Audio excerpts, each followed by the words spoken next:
नमस्कार दोस्तों, मैं प्रियंका स्वागत करती हूँ आपका अपने चैनल में। कैसे हैं आप सब दोस्तों? आज मैं लेके आई हूँ कार्तिक मास के दूसरे दिन की कथा। पहला अध्याय मैंने इससे पहले डाला हुआ है, वो पहले दिन का था। अभी मैं दूसरा अध्याय डाल रही हूँ। इसी तरह से मैं 30वां अध्याय आप लोगों के समक्ष लेके आऊँगी।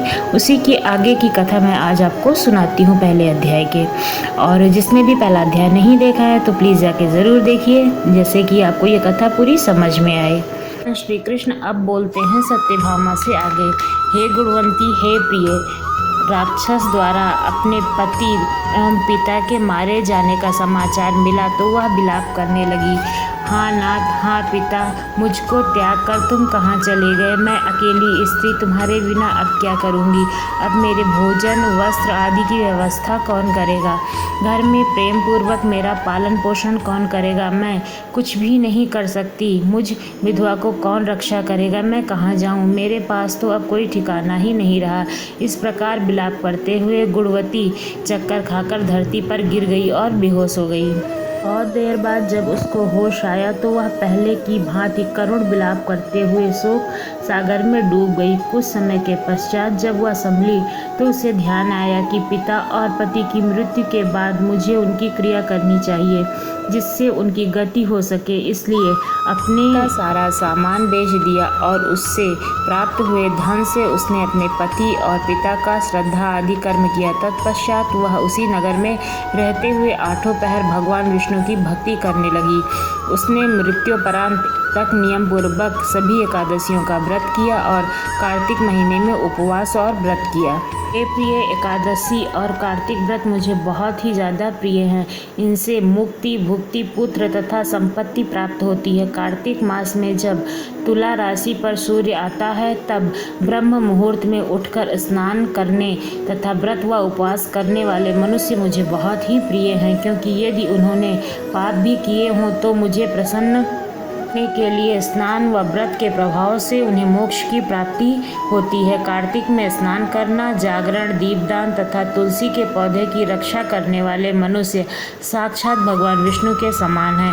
कार्तिक मास में मंदिर में झाड़ू लगाने वाले, स्वस्तिक बनाने वाले तथा भगवान विष्णु की पूजा करने वाले मनुष्य जन्म मरण के चक्कर से मुक्त हो जाते हैं। यह सुनकर गुणवती भी प्रतिवर्ष श्रद्धापूर्वक कार्तिक का व्रत और भगवान विष्णु की पूजा करने लगी। हे प्रिय, एक बार उसे ज्वर हो गया और वह बहुत ही ज़्यादा कमज़ोर हो गई थी।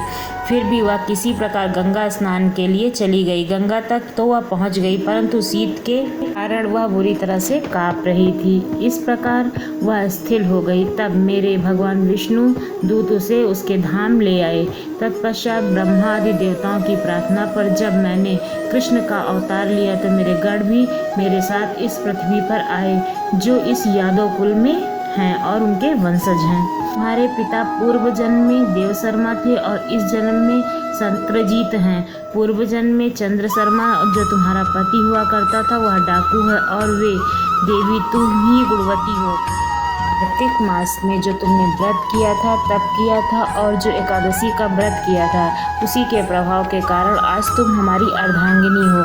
पूर्व जन्म में तुमने मेरे मंदिर के द्वार पर तुलसी का पौधा लगाया था। इस समय वह तेरे महलों के आंगन में कल्प वृक्ष के रूप में विद्यमान है, और उस जन्म में जो तुमने दीपदान किया था उसी के कारण तुम्हारी देह इतनी सुंदर है और तुम्हारे घर में साक्षात लक्ष्मी का वास है। चूँकि तुमने पूर्व जन्म में अपने सभी व्रतों का पालन किया था और उसके फल स्वरूप पति स्वरूप में विष्णु को अर्पित किया था, उसी के प्रभाव से इस जन्म में तुम मेरी प्रिय पत्नी बनी हो।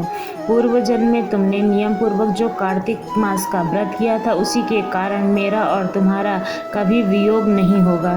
भगवान विष्णु रूपी श्री कृष्ण बोलते हैं सत्यभामा से कि इसी प्रकार जो कार्तिक मास में व्रत करता है, तप करता है, उस मनुष्य को मैं बहुत ज़्यादा प्यार करता हूँ, वो हमारे लिए प्रिय है। दूसरे जप, तप, यज्ञ, दान आदि करने से प्राप्त फल कार्तिक मास में किए गए व्रत के फल से बहुत थोड़ा होता है, अर्थात कार्तिक मास के व्रतों का जो 16वां भाग भी नहीं होता है वो व्रत जो और सारे महीनों में किया जाता है। यानी कि जो कार्तिक मास का व्रत है और जो तपस्या है, जो पूजा है, वो सब बहुत ज़्यादा हमें आशीर्वाद प्रदान करती है। इसलिए हमें इस व्रत को, इस पूजा को और हमेशा कार्तिक मास के महत्व को समझना चाहिए और भगवान विष्णु की पूजा करनी चाहिए। इस प्रकार देवी सत्यभामा भगवान श्री कृष्ण के मुख से अपने पूर्वजन्म के पुण्य का प्रभाव सुनकर बहुत ही प्रसन्न होती हैं। हमारा दूसरा अध्याय समाप्त होता है। तीसरा अध्याय देखेंगे कल एक नई वीडियो में। दोस्तों, नई वीडियो देखने के लिए प्लीज़ चैनल को सब्सक्राइब करें, जैसे आप लोगों तक मैं नई तीसरी वीडियो पहुंचा सकूं। धन्यवाद।